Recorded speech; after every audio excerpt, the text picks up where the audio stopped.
Bonjour à tous, ravi de vous retrouver dans Smart Job, le rendez-vous emploi RH, c'est chaque jour du lundi au vendredi. Très heureux d'être avec vous, évidemment, débat, analyse, expertise et vos rubriques habituelles.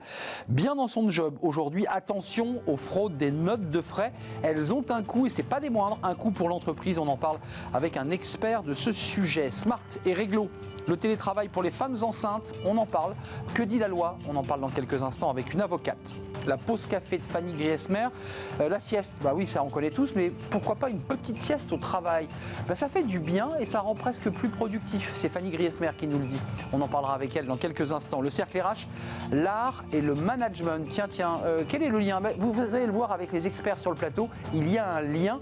Et si vous faisiez de votre vie une œuvre d'art? Tiens, voilà un thème intéressant, on en parle dans notre débat. Et puis Fenêtre sur l'emploi, une plateforme de recherche d'emploi sous forme de podcast. On en parlera avec une invitée qui a créé son entreprise. Voilà le programme aujourd'hui. Tout de suite, c'est bien dans son job.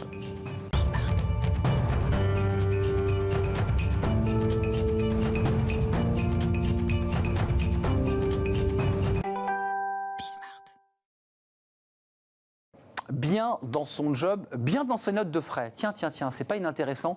Les notes de frais, c'est souvent assez fastidieux et c'est parfois l'objet de, on peut le dire, de fraude. Alors, c'est pas des fraudes colossales, c'est des petites fraudes, des petits abus qui font qu'à la fin de l'année, pour une entreprise, ça pèse. On en parle avec Julien Million-Rousseau. Bonjour Julien. Bonjour. Vous êtes directeur avant-vente. C'est quoi directeur avant-vente chez SAP Concur? Alors en fait, je gère une équipe d'à peu près 10 experts fonctionnels et techniques qui vont en binôme avec les commerciaux voir nos prospects, nos clients, pour leur faire des démonstrations, répondre à leurs appels d'offres et leur apporter une expertise qu'ils recherchent. Puis ensuite leur donner évidemment envie d'acheter. Si, c'est la moindre des choses. C'est un petit peu la moindre des choses. On essaye de le faire. Avant-vente, ça veut dire que vous proposez une application, un iCloud qui permet quoi aux entreprises de faire quoi? Tout à fait. Concur, c'est une solution cloud qui est utilisée par plusieurs dizaines de millions de personnes dans le monde. On équipe à peu près les 3/4 du CAC 40, pour donner un exemple. Et en fait, c'est une solution qui permet de gérer à la fois ses déplacements professionnels et à la fois ses dépenses, ses notes de frais. Voilà. Et on y arrive. On y arrive à ces fameuses notes de frais. C'est intéressant parce que l'étude que vous faites et la réflexion que vous menez, vous la faites aussi avec la CFE, qui est une structure certifiée qui travaille sur les fraudes et qui les examine, évidemment. Exactement. On arrive quand même à des chiffres assez extravagants. On peut arriver jusqu'à 5% de coûts supplémentaires pour une entreprise en matière de fraude. Qu'est-ce que ça veut dire? Qu'est-ce que ça contient, ce mot fraude? Alors, effectivement, déjà, il faut différencier les non-conformités des fraudes. La non-conformité, c'est par exemple quand vous n'utilisez pas le canal souhaité par l'entreprise pour faire vos réservations ou dépenser votre argent. C'est quelque chose qui n'est pas forcément... Ça, c'est pas une fraude. C'est pas une fraude, c'est une non-conformité, mais c'est une perte de visibilité pour l'entreprise. Donc, il faut aussi les adresser. Maintenant, les fraudes, c'est forcément intentionnel. Généralement, vous l'avez dit, c'est des petits montants, voilà, mais on pense que c'est pas grave. On pense que c'est pas grave, c'est des arrondis, si vous voulez. Ou alors ça peut être beaucoup plus grave, ça peut être de la fraude à la TVA, ça peut être beaucoup plus grave. La CFE quand même estime que c'est une perte d'environ 5% de ses revenus annuels. Enfin, 5% des revenus annuels d'une entreprise, ça représente des sommes folles. Il y a quoi? Il y a de la malveillance, il y a un problème de pédagogie des entreprises qui ne donnent pas les bons canaux. Il y a aussi l'envie, d'arrondir un peu ses fins de mois. C'est quoi les sociologies de tout ça? Il y a un peu de tout ça. Il y a du collaborateur malveillant qui va vraiment utiliser le système à son avantage et qui doit absolument être détecté parce que les montants sont importants. À monsieur tout le monde, en fait, qui va juste arrondir. On sait par exemple que sur les indemnités kilométriques, il y a à peu près 20% des kilométrages déclarés qui n'ont jamais existé. 20%. Et donc, ces 20% sont remboursés aux collaborateurs, c'est l'argent de l'entreprise.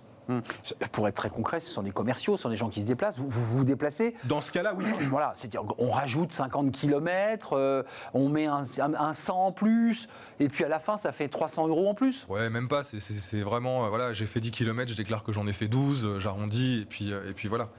Et historiquement, on n'avait aucun moyen de vérifier que la conformité de ces déplacements. Juste un dernier chiffre, on ne va pas vous inonder de chiffres, mais c'est quand même tout ça intéressant. Les frais kilométriques, c'est assez classique, effectivement. Vous évoquez, vous, vous chez SAP Concur qu'il y a des manipulations d'espèces et à la petite caisse qui représente environ 24% de la fraude au sein des organisations. Excusez-moi, les banques par exemple n'ont plus d'espèces. On le sait, les banques aujourd'hui ne manipulent quasiment plus d'espèces. Comment on arrive à ces chiffres-là? Les entreprises ont de l'espèce? Non, les collaborateurs en ont. Les collaborateurs en ont et se font rembourser. Donc, si on n'a pas les moyens de contrôle, d'auditer les dépenses qui sont faites, est-ce qu'elles sont légitimes, est-ce qu'elles ne sont pas légitimes, est-ce qu'elles sont dans la politique de dépense ou en dehors de la politique de dépense, voilà, on n'y arrive pas. Donc, la première étape en fait pour combattre cette fraude, c'est de définir clairement quelle est la politique de dépense de la société. Il y a des cas où c'est pas fait. Les sociétés n'ont pas clairement formalisé une politique de dépense et l'ont encore moins communiqué à leurs collaborateurs. La période Covid, parce que c'est intéressant qu'on s'y arrête un instant, ça c'est une manière générale, c'est une photographie générale. Faisons un focus sur la période Covid là. Est-ce qu'il y a eu plus de fraude, moins de fraude? Les gens ont été en télétravail, ils étaient chez eux, parfois très loin. Est-ce qu'il y a eu une volonté, je mets des guillemets, de gruger un petit peu? C'est ça qui est intéressant, c'est que la CFE prouve par plusieurs études successives que les fraudes ont augmenté durant la période sur 2020. Ils ont fait une étude, par exemple, sur justement, est-ce qu'il y a eu des fraudes détectées dans votre société? En mai, on était à 68% de répondants qui répondaient oui. Et en novembre... C'est énorme. C'est déjà énorme. Et en novembre, on était à 80%. Oh. Donc on sait qu'il y a une augmentation de la fraude liée au Covid. Alors, c'est sûr et certain. Quel type de fraude et qu'est-ce qui fait que le Covid a poussé les collaborateurs à frauder? Alors ce mot est un peu fort parce que c'est un mot juridique, mais qu'est-ce qui les a poussés à frauder? La liberté, moins de présentiel, pas de manager? Il y a forcément des collaborateurs qui ont été touchés par une perte de revenus, forcément. Il y a aussi le changement des types de dépenses qui ont été engagés sur cette période. On parlait des indemnités kilométriques. Voilà, quand on peut plus se déplacer à l'international, quand on a du mal à prendre des TGV ou des trains sur les déplacements nationaux, on prend sa voiture. Donc là où des entreprises regardaient pas beaucoup les budgets d'indemnités kilométriques parce que finalement le montant par rapport aux dépenses globales était très négligeable, là on a des budgets qui font x10, x20. Et on doit vraiment examiner à la loupe ce type de dépenses. x10, x20. Ah ouais. Donc tout d'un coup, quand le directeur financier amène des bilans de dépenses, on lui dit, là on est sur un domaine, un secteur où on a une montée.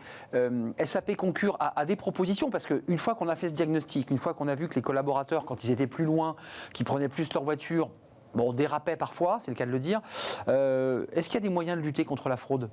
Oui, alors spécifiquement sur les indemnités kilométriques, on a une solution qui permet de justement aux collaborateurs de localiser son déplacement via une appli mobile par une position GPS, etc. Et on est capable de joindre à la dépense l'itinéraire qui a été suivi. Autorisé, ça faut que l'employeur indique quand même qu'il a mis un petit mouchard sur le... D'une part, il faut que l'employé accepte le système.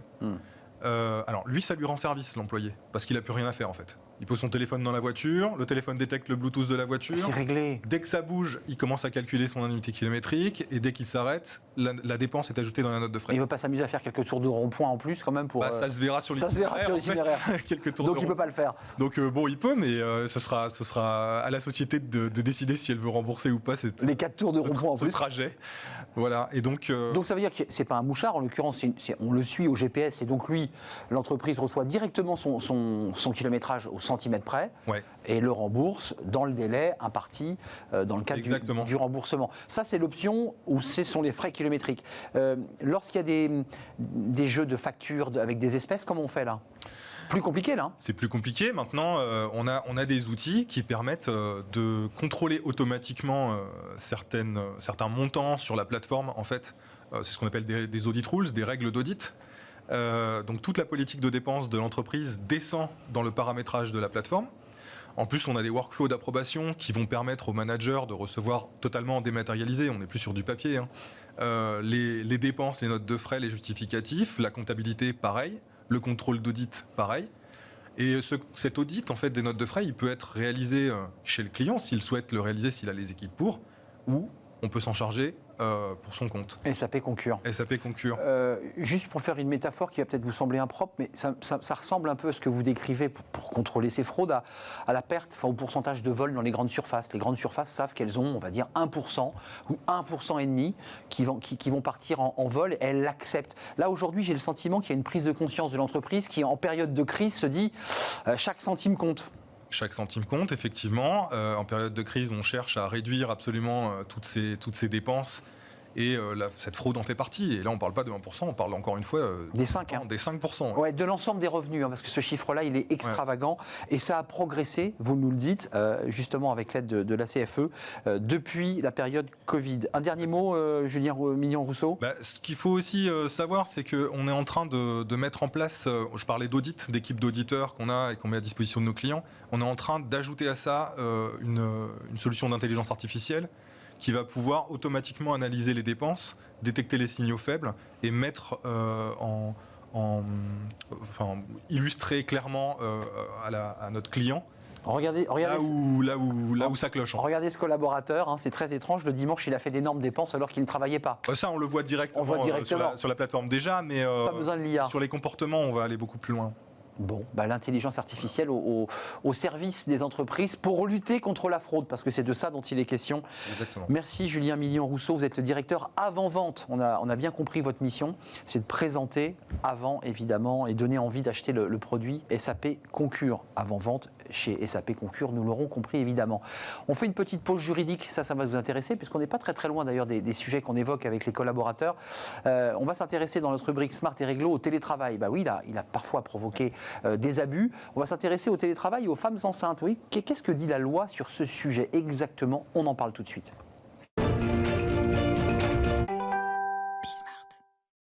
Smart et Réglo, le droit. Rien que le droit avec Émilie Méridjen. Bonjour Émilie. Bonjour Arnaud. Comment allez-vous ? Ça va et vous ? Moi ça va très bien, ça va toujours très bien. Avocate en droit du travail au cabinet SVZ Cercry Valentin Zerouk. Je l'ai bien dit ? S'écrit, Valentin Zerouk. Oui, vous avez que des acronymes dans les cabinets d'avocats. Oui, c'est pas simple. On va s'intéresser au télétravail. On en a parlé énormément depuis un an, depuis presque un an, puisque ça fait presque un an que Bismart a été créé. On parle du télétravail pour les femmes enceintes. Alors, ça, c'est très intéressant. Il y a une spécificité. La loi a prévu quelque chose ou pas ? De quoi s'agit-il ? Alors, on en est au stade de la proposition de loi. Pour l'instant, la loi ne dit rien. Il est d'ores et déjà possible pour les femmes enceintes de télétravailler et nombre d'entre elles ont d'ailleurs télétravaillé pendant la crise sanitaire. Et c'est les conséquences de cette expérience de la crise sanitaire qui ont d'ailleurs conduit à cette proposition de loi. Les conséquences, quelles sont-elles ?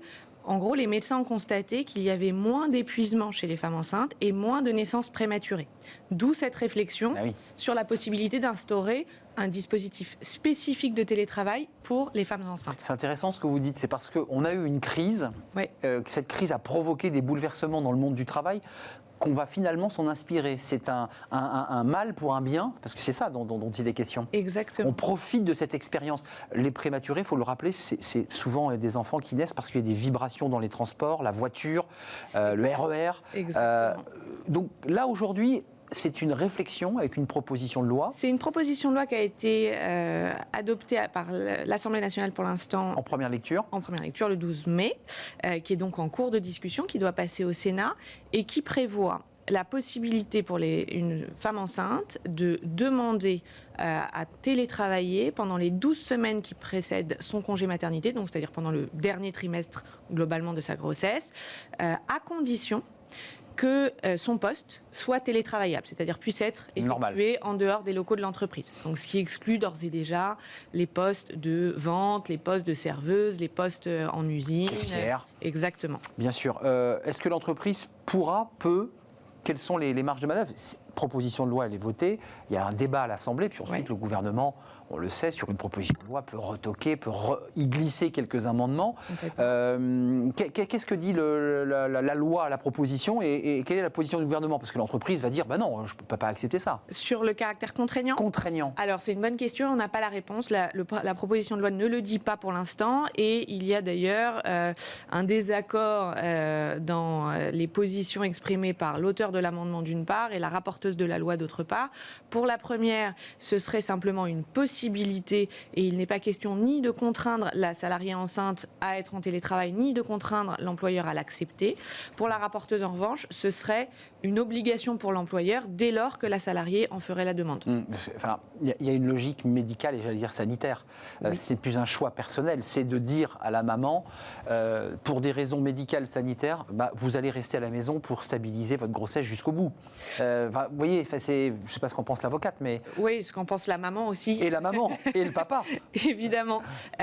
Tout à fait, c'est vraiment cette logique qui guide la loi. Après, on sait bien en tant qu'avocat en droit du travail que dès lors qu'il y a une nouvelle disposition, il y a un débat et une interprétation qui est faite avec certains employeurs qui voudront jouer le jeu et d'autres non. Et sans doute que si cette loi devait être adoptée, elle donnerait lieu à des débats jurisprudentiels sur le caractère contraignant ou non. Et évidemment, on ne sait pas quand la loi va rentrer en vigueur. Vous l'avez dit, puisque là, il y a un débat. Ni si elle va entrer en vigueur. Et d'ailleurs, il faut trouver, comme on dit, des niches parlementaires pour trouver une petite place. Et ça, c'est à la discrétion du gouvernement. Donc, s'il n'a pas envie d'avancer sur le sujet, cette loi ne verra pas le jour. Exactement. Voilà, une loi votée en première lecture, comme beaucoup de lois qui ne voient jamais le jour. Est-ce qu'il y a d'autres idées dans cette proposition de loi, puisqu'on évoque le statut de la femme enceinte qui resterait chez elle en télétravail? Il y a d'autres idées développées autour de la femme enceinte? Oui, en fait, l'idée de cette loi, le nom de cette loi, c'est qu'elle vise à accélérer l'égalité économique et professionnelle entre les femmes et les hommes.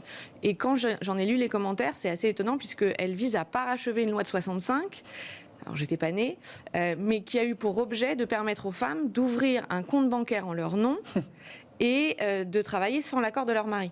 Donc, parachever cette loi, ça fait un peu froid dans le dos de se dire qu'on en est encore là, enfin en tout cas qu'on cherche encore à rétablir un équilibre à ce point qui n'existait pas dans les années 60. Alors il y a effectivement d'autres propositions dans cette loi qui visent à établir des quotas dans les instances dirigeantes des entreprises, qui visent à réserver des places en crèche pour les familles monoparentales. Il y a un dernier point qui m'échappe, mais je vous invite à regarder la loi. On va la suivre, cette loi, peut-être même on en fera un débat d'ailleurs, c'est intéressant parce que vous ouvrez une brèche et une réflexion. Mais en même temps, et pour terminer, depuis 65, évidemment le droit des femmes a quand même considérablement évolué. Et tant mieux, les femmes enceintes sont déjà protégées. Oui, elles sont protégées à de nombreux titres et heureusement. Elles sont protégées d'abord de toute forme de discrimination pendant leur grossesse et pendant leur congé maternité. Et quand on revient, on retrouve le même poste, enfin... En principe. En principe. Elles sont protégées sur le plan médical. Elles ont le droit, sans perte de rémunération, d'aller assister aux examens médicaux pendant la grossesse. Elles ont surtout une protection contre la rupture de leur contrat. C'est-à-dire qu'une femme enceinte, pendant toute la période de grossesse et les 10 semaines qui suivent le congé maternité, ne peut pas être licenciée, sauf 2 cas, la faute grave, ce qui se comprend, et l'impossibilité de maintenir le contrat, et c'est un cas qui est apprécié de manière extrêmement restrictive par la jurisprudence. C'est-à-dire changement économique, de situation économique de l'entreprise, qui fait qu'on ne peut pas maintenir le contrat? Oui, mais ça suffit pas, il suffit pas de dire que le poste a été supprimé, il faudrait carrément que l'usine ait brûlé. Je schématise, mais globalement c'est interprété de manière assez stricte.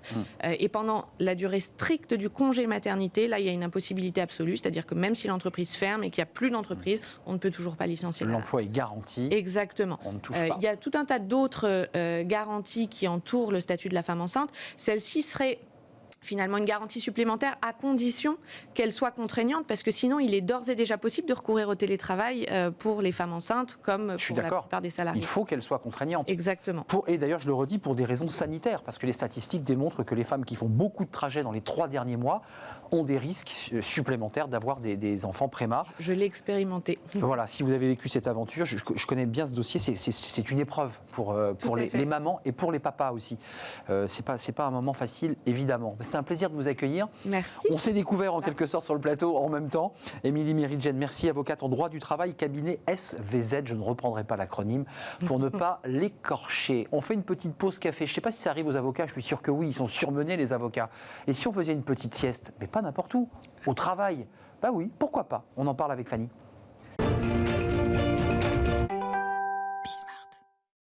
Une petite sieste au travail, tiens, qu'est-ce que vous en dites? C'est la chronique de Fanny Griesmer pour sa pause café. Certains, peut-être après une petite sieste, viennent prendre un café, c'est la pause café. Alors non, on conseille l'inverse. Ah bah voilà, oui, voilà, ça commence. Le petit café avant la sieste. Avant la sieste, oui. c'est assez paradoxal d'ailleurs, parce qu'on Non, pense pas du que pas du tout. Fanny, vous avez choisi de nous parler de ce sujet parce que on en avait parlé il y a quelques temps avec Welcome to the Jungle, avec l'idée de ceux qui installaient des petites tentes, Oui, des petits cocons, des de landau. Voilà, des petits espaces de détente pour aller. C'est en train de se démocratiser cette question de la sieste. Pas encore. Dire. Mais peut-être que là, en ce moment, en télétravail, c'est l'un des petits plaisirs du travail à la maison. Vous pouvez plus facilement, plus discrètement, plus confortablement, vous offrir une petite sieste pendant la journée. Alors oui, qui n'a jamais eu le fameux coup de barre après la pause déjeuner, ou peut-être rêver au bureau d'être dans son lit, ne serait-ce que 5 minutes, histoire de fermer les yeux. C'est vrai que les bienfaits de la sieste sont avérés, mais la pratique, notamment chez l'adulte et surtout au bureau, reste très marginale, mal perçue, pour ne pas dire tabou. C'est pas le cas dans tous les pays. Non, faut le préciser. Je vais faire un petit tour du monde. Je pensais à l'Espagne, mais l'Espagne, effectivement, évidemment. Où c'est largement démocratisé. Dans certains pays, effectivement, pendant la journée de travail, s'offrir une petite sieste, ça fait vraiment partie intégrante de la dynamique de l'entreprise. En Chine, c'est un droit inscrit dans la Constitution, un droit au repos. Carrément. Il travaille beaucoup, Fanny, quand même. Oui, il travaille beaucoup. Ouais, donc, on offre quand même une petite sieste, pour que ça, qu'il puisse travailler plus efficacement. Au Japon, dormir au travail, c'est un signe de dévouement envers l'entreprise. C'est une pratique qui porte même un nom, le l'inemori, vous me pardonnerez l'accent, qui veut littéralement dire dormir tout en étant présent, c'est conceptuel. On peut dormir dans les transports en commun, seul à son bureau ou même en pleine réunion. Oui, toutes les occasions sont bonnes pour s'assoupir. Certains Japonais vont même jusqu'à faire semblant de s'endormir pour prouver qu'ils travaillent dur et être bien sûr bien vus par leur hiérarchie. De l'autre côté de l'Atlantique, aux États-Unis, une petite sieste est tolérée, pas forcément encouragé, sauf dans la Silicon Valley où là-bas, la sieste est un véritable outil double fonction. La première, c'est d'attirer et de fidéliser les talents. La seconde, de booster les performances et la créativité. Clairement. L'Europe, on le disait, à part l'Espagne, effectivement, c'est un petit peu plus timide. L'Allemagne, les pays scandinaves commencent petit à petit à s'y intéresser, mais la France, elle, reste plutôt à la traîne. La pratique reste globalement assez taboue. La sieste au travail, c'est un peu la réunion de deux concepts totalement opposés. Oui. Ça le fait pas. Justement que ce temps de repos, c'est un peu comme un temps volé à la journée de travail, un temps donc volé à l'entreprise. Dans l'idée, la sieste reste vraiment l'apanage, en tout cas en France, de la petite enfance. C'est le petit plaisir aussi que l'on s'accorde pendant les vacances ou à la retraite. En dehors, elle reste largement associée à la fainéantise. Clairement. Donc forcément, sur le lieu de travail, ça fait un petit peu désordre. Selon une enquête de l'Institut national du sommeil et de la vigilance, 19% des actifs, avouent piquer du nez en cachette au bureau. À qui ça n'est pas arrivé? En cachette. Alors certains n'hésitent pas à se cacher peut-être derrière l'écran de leur ordinateur, quand d'autres s'enferment dans les toilettes pour faire un petit somme en toute discrétion. Pourtant, selon une enquête du cabinet de recrutement Robert Half, 47% des DAF sont plutôt favorables à l'instauration d'une sieste de moins de 20 minutes sur le lieu de travail. Donc voilà, la pratique, dans l'idée, oui. En pratique, moins. Il n'en reste pas moins que pour l'instant, effectivement, ça appartient plutôt aux entreprises, cette instauration de la sieste, et puis aussi de la mise en place d'espaces dédiés. Bien sûr. Effectivement, c'est pas forcément très confortable de dormir derrière l'écran de son ordinateur. Ces petits cocons. Alors, ou salles de repos. En parlant de ces salles de repos et de ces petits cocons, on voit ça davantage dans des start-up, les jeunes pousses qui font figure de précurseurs, voire dans les d'ovnis. hôpitaux, Fanny. Mais effectivement, dans la plupart des entreprises, on fait la sourde oreille devant un besoin naturel chez tous, même chez les plus grands. Ça va vous parler, cher Arnaud. Jacques Chirac, lui-même, fervent défenseur de la sieste. C'est vrai. Il a même rédigé une préface, la préface d'un livre qui s'appelle Éloge de la sieste, un livre de Bruno Combi. Dans cette préface, l'ancien président souligne notre humour populaire qui aime railler la sieste et ceux qui la pratiquent. Il juge également maladroit de confondre sommeil et paresse, avant de vanter les mérites de ce qu'il désigne comme étant une recette d'équilibre à la portée de tous. Et effectivement, Jacques Chirac ne s'y trompe pas, les bienfaits de la sieste sont nombreux. Vigilance accrue, amélioration de l'apprentissage et de la mémoire, réduction du stress, défense immunitaire et créativité boostée. Plusieurs études qui mettent en avant les effets bénéfiques de la sieste en général, mais aussi sur les performances au travail. D'après les recherches de la NASA, un court repos permettrait d'augmenter la productivité, plus 34% Évident. tout de même, pour des siestes quotidiennes de moins de 30 minutes. Et vous allez voir pourquoi c'est important. Performance, santé, mais aussi humeur. Bah oui, je ne sais pas pour vous, mais effectivement, la fatigue, des fois, ça a tendance à jouer sur notre J'étais en train de faire humeur une petite et sieste. peut nous rendre plutôt désagréables. Donc une petite sieste peut avoir aussi son petit effet sur l'ambiance dans l'open space. Quelques mots sur le mode d'emploi, parce qu'il faut quand même, oui. faut quand même préciser que pour les Japonais, Fanny, je le dis pour ceux qui nous regardent, ce n'est pas des journées de 8 heures que font les Japonais. Mais quand Très peu de vacances voilà, et de longues journées. Quand ils font une sieste au bureau, c'est après 16, 17 heures, parfois même 20 heures de travail. Donc c'est vrai qu'en général, ils dorment même au bureau, pour le dire. Ils s'allongent et Alors ils dorment. combien de temps ils dorment, je ne sais pas. En tout cas, il y a sieste et sieste. Oui. La sieste dite royale, celle qui dure près de 2 heures. Bon, clairement, elle est à proscrire. Déjà, elle peut vous désorienter, vous empêcher aussi de dormir la nuit suivante. Et puis au travail, on repassera pour la discrétion. En revanche, la micro-sieste, la sieste dite flash, elle est nettement plus efficace. 20 minutes grand maximum, car au-delà, on entre dans un cycle de sommeil profond. Petit temps de repos salutaire à s'offrir de préférence entre 13h et 16h, c'est-à-dire juste après la pause déjeuner. Et si possible, dans un lieu calme, au bureau, pas facile, je vous le concède. Mais c'est comme tout, la micro-sieste, la sieste flash, ça se travaille. Je vous invite à y travailler, justement. Je vais commencer tout de suite, une petite flash. Mais je trouve que c'est très important. Après, effectivement, c'est mettre en place des lieux dédiés pour la sieste. Et dès lors que on a des lieux dédiés, il faut encore que les salariés acceptent de se prêter, j'ai envie de dire, à l'exercice. Bon, écoutez, personne n'est force, en tout cas. Non, libre à chacun de faire une micro-sieste pour se relancer, comme on dit. Merci Fanny de nous avoir éclairé sur les bienfaits de la sieste et c'est tabou, parce que ça reste encore un sujet éminemment tabou de voir un salarié dormir au travail. On fait une courte pause, on va s'intéresser à un sujet un peu zen, la relation entre l'art et le management. On va s'intéresser avec deux conférenciers, deux spécialistes en musique et en art, en peinture, des bienfaits de l'art. C'est un pas de côté pour les managers, c'est peut-être aussi une manière de faire de votre vie une œuvre d'art. On en parle avec nos experts, c'est dans quelques instants, après cette courte pause.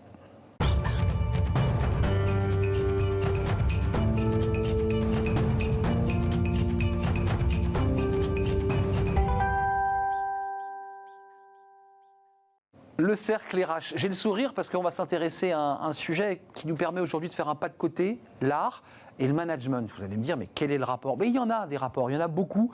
Et puis c'est aussi l'occasion de s'intéresser à vous qui parfois cherchez un sens à votre vie, dans votre métier. On l'entend quasiment une émission sur deux où nos invités disent, ce qui est important, c'est mettre du sens dans sa vie. Eh bien, si vous transformiez votre vie en œuvre d'art, tiens.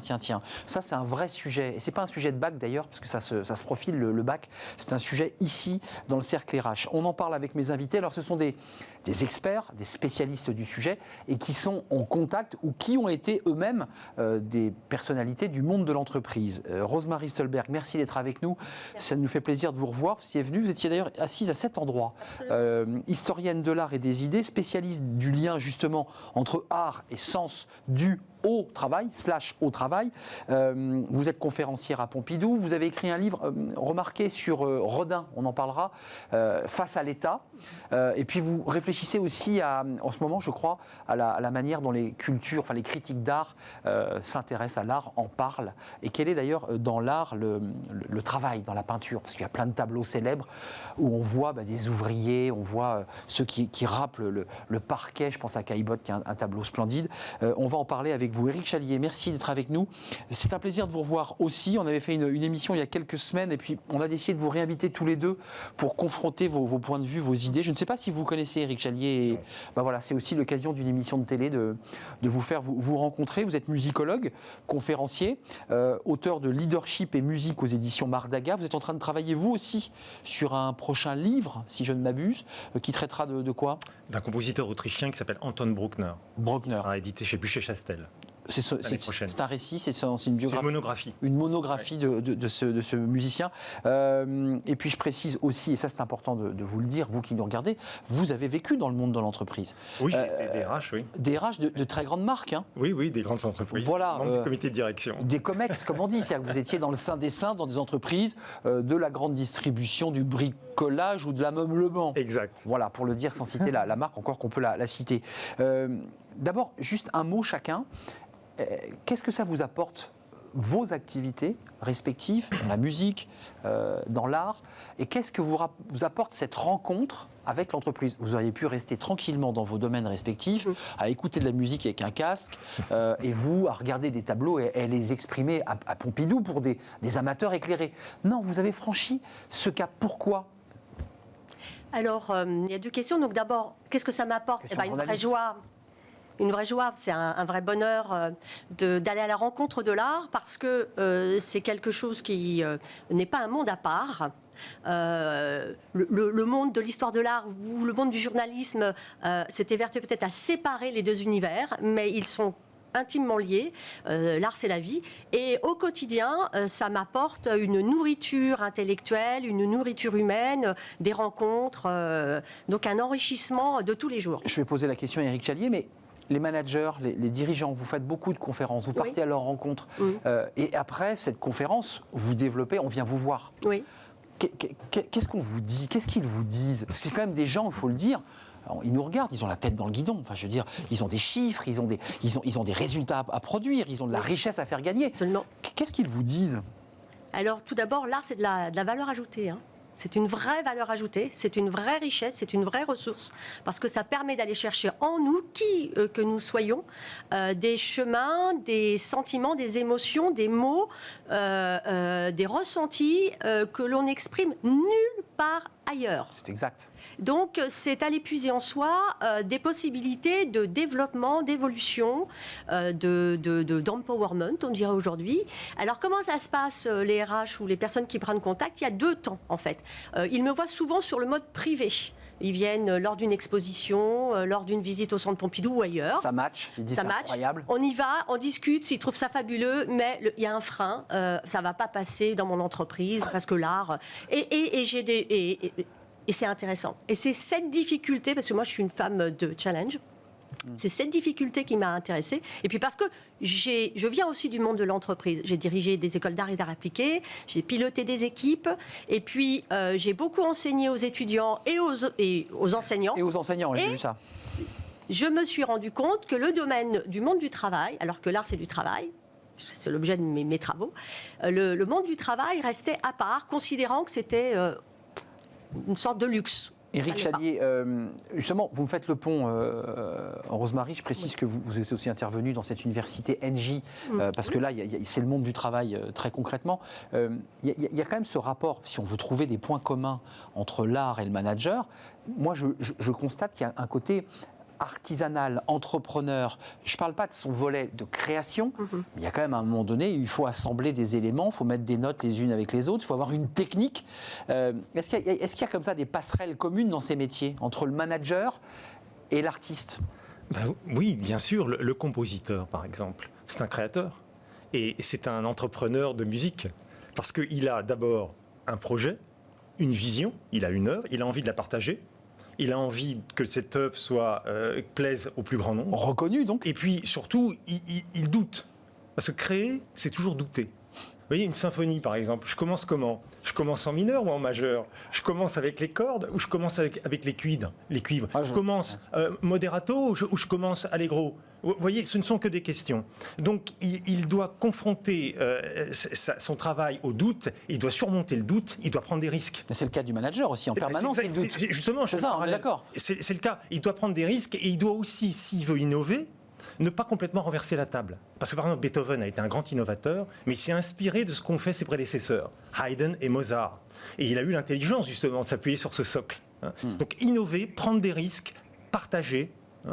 et avoir un projet qu'on a envie effectivement de voir pérenne aussi. Hein. Il y a le souci de la pérennité quand même quand on crée une œuvre d'art. Et je me permets de le dire, de la reconnaissance aussi, parce que je pense que les artistes ont besoin d'être reconnus et donc, pour aller un peu loin, d'être aimés, puisque ça renvoie aussi à l'amour, ça renvoie à ce qu'on donne et ce qu'on a envie de recevoir. Juste quelques notes de musique, parce que c'est la 9e, c'est bien ça. Écoutons, vous allez nous la décrire. Et d'abord, quand on aime l'art, on aime la musique et on aime la peinture, et je pense qu'il y a une interaction entre vos deux métiers. Je vis avec un musicien. Vous vivez avec un musicien, donc voilà, vous vous baignez dans cet univers. Écoutez, écoutez, c'est rare sur Smart Job d'écouter Beethoven, très rare.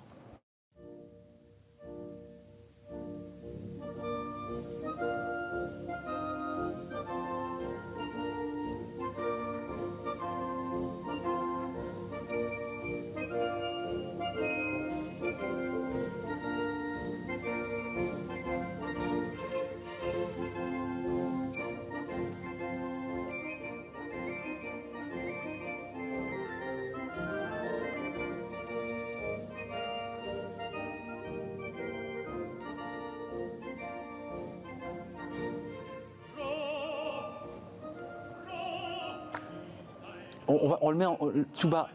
Alors, pourquoi avoir choisi ce moment? Qu'est-ce qu'on entend là?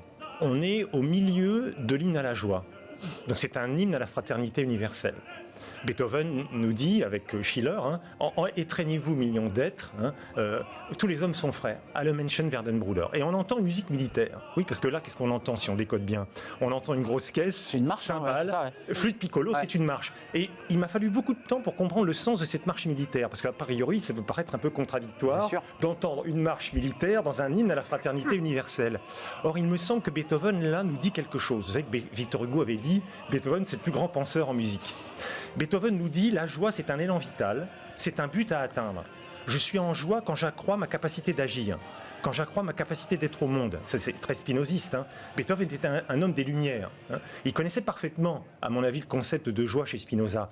Et il nous dit, à partir du moment où la joie est un élan vital, il va falloir se battre. C'est pas un combat sur un champ de bataille. Ce n'est pas les campagnes napoléoniennes, etc. C'est un combat intérieur. Mais c'est quand même un combat. C'est-à-dire que si je veux atteindre la joie, il faut que je lutte, il faut que je me batte contre moi-même déjà, contre mes idées négatives, contre le pessimisme, contre le renoncement. Il faut que j'aille au bout de mon projet. Guerre intérieure. Complètement. Et il me semble que c'est ça le sens de cette marche militaire au sein de cet hymne à la fraternité universelle. C'est formidable, on était triste de quitter Beethoven et on a compris effectivement ce contraste entre la marche et le message de fraternité. Sur l'art, vous y voyez la même chose. Quand je vois un artiste, moins un musicien peut-être, encore que, je vois ses outils, je vois ses pinceaux, je vois ses couleurs, je vois sa structure, son atelier. Il y a quelque chose de très artisanal aussi chez l'artiste qui construit, Rodin en particulier, de la même manière. Vous êtes d'accord avec ça? Je suis tout à fait d'accord. Enfin, je peux que citer les mots de Rodin qui disait qu'effectivement, il est traversé par la lutte, le combat de tous les jours pour que son intuition se concrétise dans des œuvres d'art. Et c'est un combat de tous les jours. Combat pour rester en joie, pour être optimiste, pour trouver l'énergie en soi, pour mener son combat, mener ce en quoi on croit. Ne rien lâcher finalement. Ne rien lâcher, y être. Et faire face aux critiques. Et faire face aux critiques. Parce que créer, c'est toujours déplaire.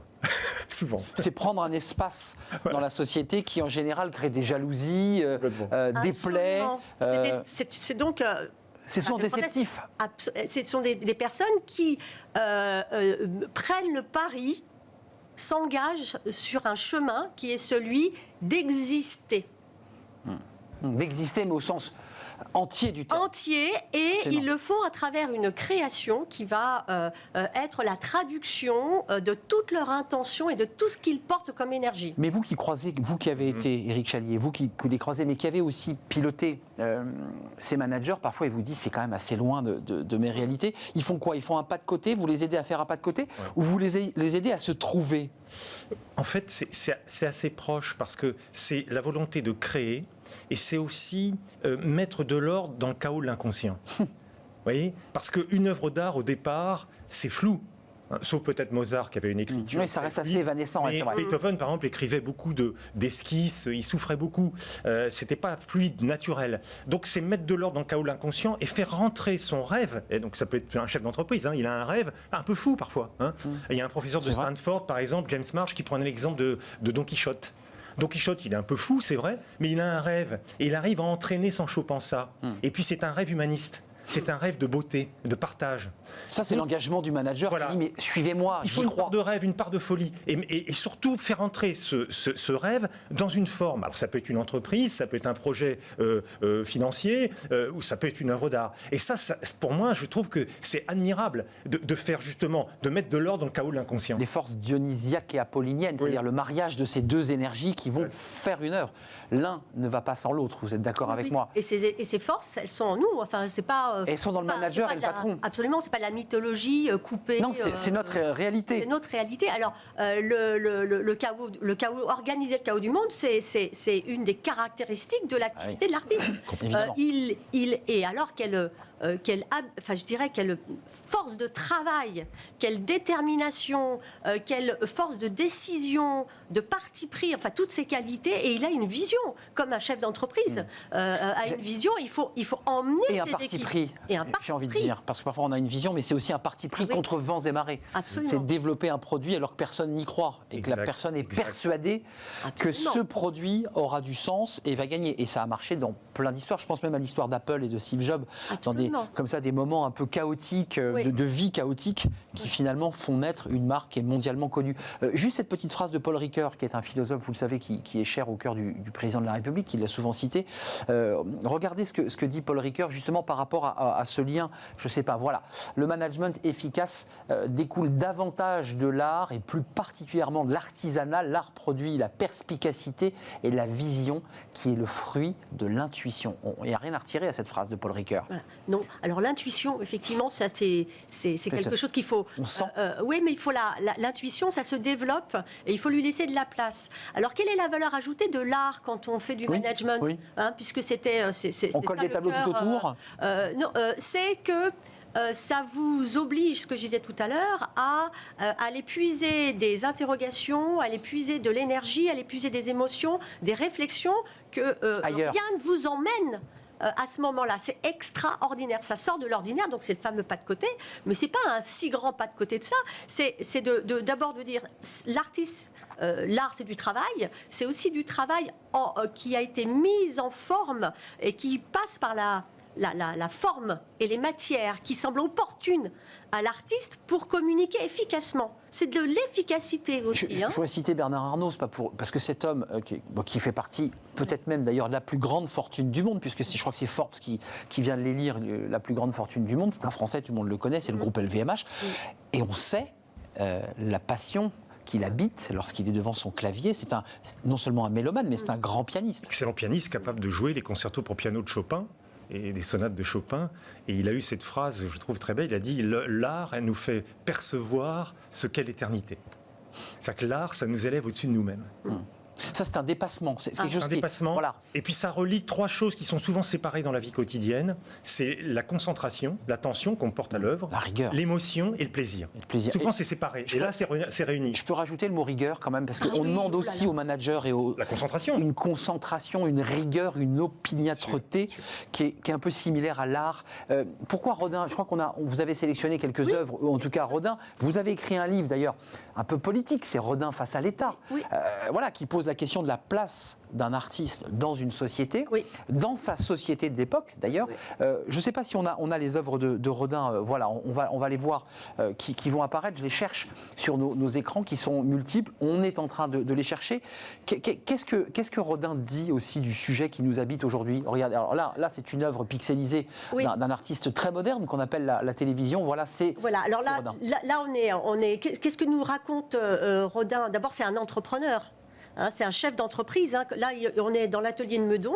Quand il achète Meudon, c'est en 1895, il va s'y installer. Il a 55 ans. D'abord, c'est un artiste qui est reconnu, qui commence à avoir une stature. Il a 55 ans, donc on peut rester un petit peu calme par rapport aux stratégies de réussite.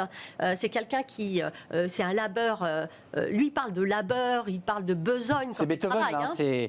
Voilà. Il bosse, il travaille physiquement, il a un travail physique aussi. Et Rodin, quand il commence il est né en 1840, hein, donc quand il commence à être un peu célèbre autour des années 1880, il est tout de suite repéré par l'État français au moment de la Troisième République pour des raisons idéologiques que je ne vais pas développer là. Artiste officiel en quelque sorte. Mais il deviendra artiste officiel. De la Troisième. Voilà. Et ce qui se passe tout au long, c'est qu'il n'a qu'une succession de scandales parce que l'esthétique, la façon dont il a de mettre en œuvre la matière, est en décalage par rapport à ce qu'on attend à l'époque. Et lui, il ne veut plus être dans la reproduction de ce qu'il y avait avant. Il veut proposer une innovation. Et c'est ça que viennent chercher les grands managers, Arnaud ou autres. Ils veulent aviver leur champ d'expérience pour avoir une longueur d'avance et sentir des choses que personne ne sent et donc pouvoir être en capacité de capturer ce qui... Mais Rosemary, vous dites que ça passe par l'art et la création. C'est par ce canal qu'ils arrivent à le transposer en disant cet artiste, par exemple, vous citez Rodin, il n'a pas reproduit, il a innové, il a inventé. Il invente des modèles. Et un grand patron, c'est ça en fait, la force. C'est ce qui le distingue d'un patron classique. C'est celui qui va avoir ce coup d'avance. Bien sûr, le manager est orienté sur le présent. Le leader, lui, il est orienté sur le futur. Le leader se pose la question du pourquoi, le manager, lui, la question du comment. Donc on est à deux niveaux tout à fait différents. Mais pour répondre à votre première question tout à l'heure, la première question que vous avez posée, qu'est-ce que les dirigeants d'entreprise, les chefs d'entreprise nous disent ? Oui, vous renvoient. Ils sont, si vous voulez, pour ceux qui découvrent, c'est une découverte importante. Un choc esthétique, émotionnel. Ils disent, mais si j'avais su, je l'aurais découvert avant. Oui. Ceux qui connaissaient, ça leur permet d'aller plus loin, de bénéficier de nos explications. Et puis, c'est une source d'énergie. Alors, c'est pas ça qui va leur faire accroître leurs résultats nets, si vous voulez. Il faut être clair. C'est à l'intérieur. C'est un plus. Moi, je dirais que vous savez, c'est comme le cycliste professionnel qui, l'hiver, fait de la natation par rapport à celui qui n'en fait pas. Eh bien, il va développer des qualités musculaires que le cycliste qui ne fait que du entraîneur ne développera pas. Eh bien, un chef d'entreprise qui est capable d'entrer dans une œuvre d'art complexe, que ce soit la peinture, la sculpture ou la musique, eh bien, il va développer des qualités qui vont lui être très utiles dans un monde complexe et qui va lui permettre de développer une pensée qui relie, une pensée systémique, comme dirait Edgar Morin. Vous voyez ? Global. Parce qu'une œuvre d'art, souvent, il y a plusieurs niveaux de lecture.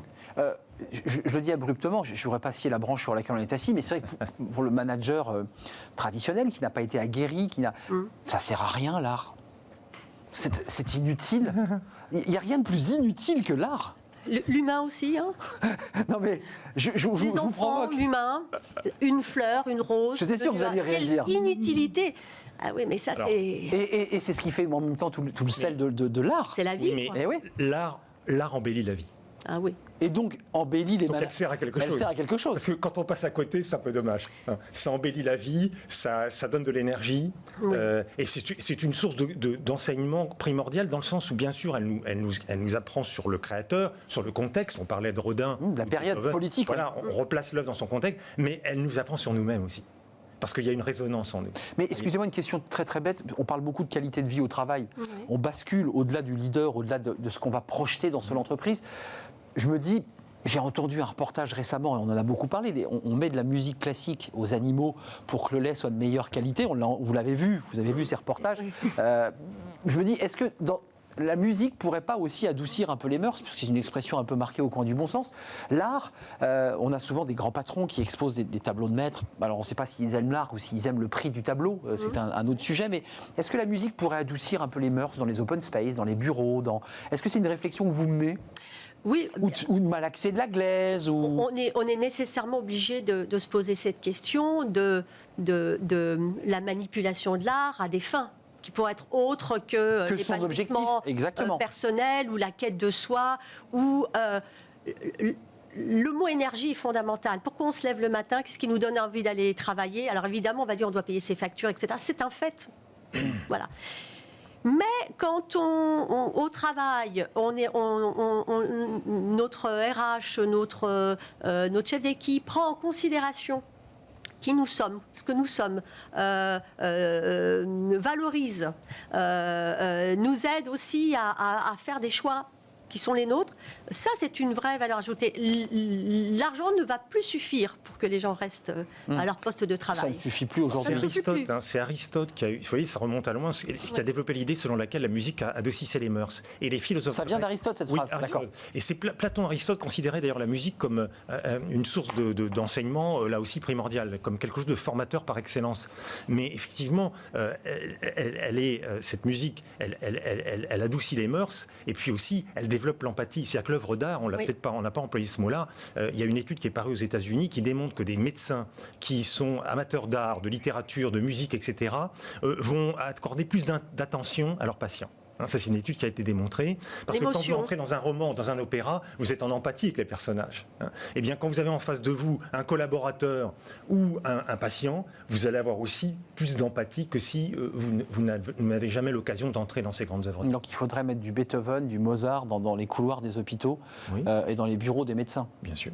Pour briser cette froideur glaciale des carrelages blancs et des odeurs entêtantes. C'est ça la beauté. La beauté, elle est invisible finalement, elle nous traverse. Elle nous traverse. Oui. Avant de nous quitter, et vous avez donné Elle nous relie, pardon, excusez-moi. Elle vous relie. Elle nous traverse et elle nous relie. C'est une phrase que vous donnez aux managers parfois, transformer votre vie en œuvre d'art, parce que parfois beaucoup les gens vous disent, mon boulot, vous savez, c'est quand même des secteurs d'activité pas drôles, mon métier est pas très drôle, ce que je fais, c'est pour vivre. Il n'y a pas un moment donné où vous lui dites, mais essayez de mettre, transformer votre vie en œuvre d'art. C'est un peu un mot valise, c'est un mot facile, ça ? C'est-à-dire que nous, on n'est pas là pour donner des leçons, si vous les voyez. On est là pour apporter une œuvre, la décoder, la partager, et puis ensuite chacun en tire. Se sert. Et je peux vous dire qu'ils en tirent énormément. Vous êtes d'accord ? Absolument. Chacun pioche ce qu'il a envie de prendre. Voilà. C'est en fait, c'est souvent dans une conférence ou dans un propos ou dans un atelier, on a discuté en amont un peu les thématiques, les problématiques diverses, où on me dit non, je vous laisse faire, et puis bon, moi j'apporte des visuels. Et puis ensuite ça se joue, et ça se joue en live, après, comme on dit. On accompagne, on guide, on sent, nous quand on fait, j'imagine c'est similaire pour vous, quand on est face à des personnes, on est raccordé à ces émotions, on canalise. Il y a une connexion qui s'installe. Oui, c'est de l'énergie. C'est de l'énergie. Vraiment. On a beaucoup parlé d'énergie. L'art, c'est aussi de l'énergie. C'est aussi une énergie invisible qui nous touche ou pas d'ailleurs, parce que parfois on est plus ou moins touché par une œuvre.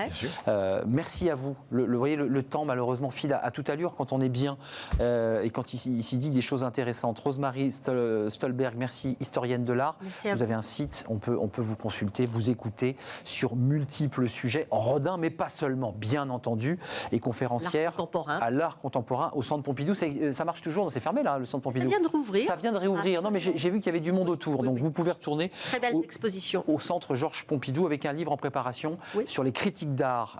Merci à vous, merci Éric Chélier, je l'ai bien prononcé, musicologue, leadership et musique, édition Mardaga. Vous aussi conférencier prolifique où vous nous décryptez des œuvres d'art musicales. C'est évidemment des moments voilà, une grande boîte de culture, on plonge dedans. Et ça fait du bien. Merci à vous. C'est bientôt terminé. On s'intéresse avec notre rubrique Fenêtre sur l'emploi à une plateforme audio de recherche d'emploi. Tiens, on est encore sur le son, on est encore sur la voix. On reste un peu dans l'art finalement. On en parle, c'est Fenêtre sur l'emploi.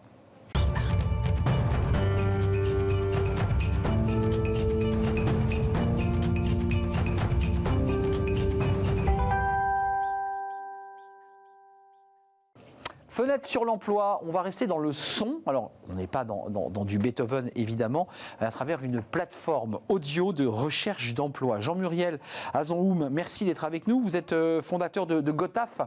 Merci d'avoir répondu à notre invitation.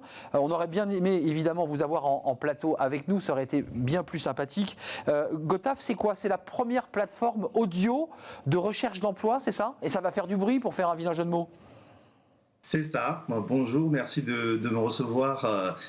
Effectivement, j'aurais préféré être sur le plateau, mais c'est bien ça, Gotaf. C'est l'emploi qui fait du bruit. Vous avez trouvé tout seul, c'est un de nos slogans. Une plateforme audio de recherche d'emploi, effectivement, pour permettre aux candidats et aux recruteurs de se rencontrer par la voix. Concrètement, ça marche comment ? Ça veut dire que l'employeur ou le cabinet de recrutement ou vous posez un message audio en développant ce qu'on lit d'habitude, en le lisant ?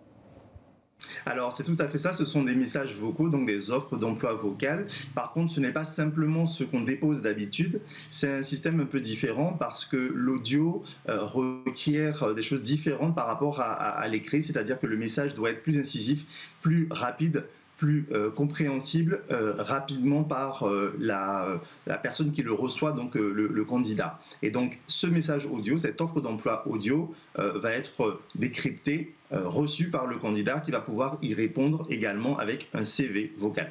Un CV vocal. On a compris le caractère dynamique de l'annonce. Il faut donner envie. Donc il faut qu'évidemment à l'oreille, ça soit fun, ça soit jeune, ça soit dynamique. Ça, c'est la partie d'annonce. Et concrètement, comment vous touchez, comment vous réussissez à toucher eh bien, ceux qui cherchent un emploi et qui pourraient être intéressés ? Eh ben, c'est très simple. On va mettre donc les offres d'emploi sur la plateforme et on va effectuer des diffusions également par notification pour tous les gens qui sont inscrits ou par d'autres biais, par les partenaires que nous avons autour de nous dans l'écosystème, voire laisser des messages sur les répondeurs des personnes qui sont intéressées pour pouvoir écouter les offres d'emploi et venir postuler très simplement sur la plateforme. Donc il faut aller sur la plateforme Gotaf, on est bien d'accord, et on a juste à cliquer, on met un petit casque, on a le son qui arrive, j'imagine, immédiatement en sortie audio de l'ordinateur ? Alors de l'ordinateur ou du téléphone portable, on n'a pas besoin de mettre un casque, on va simplement cliquer, ça marche comme toutes les applications que vous avez où il y a du son, ça va vous diffuser simplement le message, vous allez pouvoir l'écouter et vous avez un bouton pour postuler en un clic si vous êtes déjà inscrit. Un bouton pour postuler. L'idée, c'est quoi? C'est quel secteur? C'est quel domaine d'activité? J'ai vu qu'il y avait l'hôtellerie, il y avait la restauration. J'imagine que vous vous tournez vers des secteurs en tension, j'imagine. C'est tout à fait ça. Nous visons les métiers en tension, surtout des métiers accessibles pour la plupart des candidats. Donc on parle de publics divers et variés, pas forcément une population particulière, mais une population qui a envie d'utiliser des modes différents de l'écrit classique et qui se retrouve plus dans cette typologie d'usage, ce qui va permettre effectivement d'aller chercher des métiers dans le BTP, dans l'hôtellerie-restauration, dans le commerce ou la logistique par exemple. Un mot sur la prospective, puisqu'on parlait d'art tout à l'heure et de se projeter dans l'avenir. C'est quoi les prochains défis là, de Gotaf ? Les prochains défis de Gotaf, c'est d'abord d'asseoir véritablement le format audio comme un mode de recrutement classique qui va être adopté par, on l'espère, un maximum de personnes. Prouver que véritablement aux employeurs qui vont pouvoir aller sourcer différemment et toucher des gens qui aujourd'hui ne sont pas, on va dire, en mesure de recevoir leur message. Avec le format audio, ça va leur permettre d'aller plus loin et de sourcer plus largement. Merci Jean-Muriel Azonhoum. Je rappelle que vous êtes le fondateur de Gotaf. Créé en quelle année Gotaf ? Créé en 2020, Gotaf, et nous espérons que ça va décoller vraiment cette année. Nous sommes live depuis le 1er mai, donc j'invite tout le monde à venir sur la plateforme. Merci à tous nos partenaires également pour leur soutien. On va faire de grandes choses ensemble. Merci beaucoup. Bon vent à Gotaf, entreprise qui vient de naître, elle a presque un an. On vous réinvitera évidemment, Jean-Muriel Azonhoum. Merci d'être venu avec nous, merci de nous avoir suivis et évidemment d'avoir pris le temps d'écouter un peu de Beethoven. Bah oui, c'est agréable d'écouter de la musique. Je vais peut-être aller faire une petite sieste selon les recommandations de Fanny Griesmer, une micro-sieste évidemment. Merci à vous, merci à toute l'équipe. Merci à Lauriane Boué à la réalisation, merci à Héloïse Merlin pour le son, merci à Fanny Griesmer, merci à Pauline Gratel et à Margot pour l'accueil invité. Merci à vous qui nous regardez. Passez une bonne fin de journée. Soyez fidèles à nos programmes. Vous pouvez retrouver évidemment cette émission sur le site de Bismart si vous l'avez manqué, bien entendu. Je serai là demain. Bye bye. Portez-vous bien.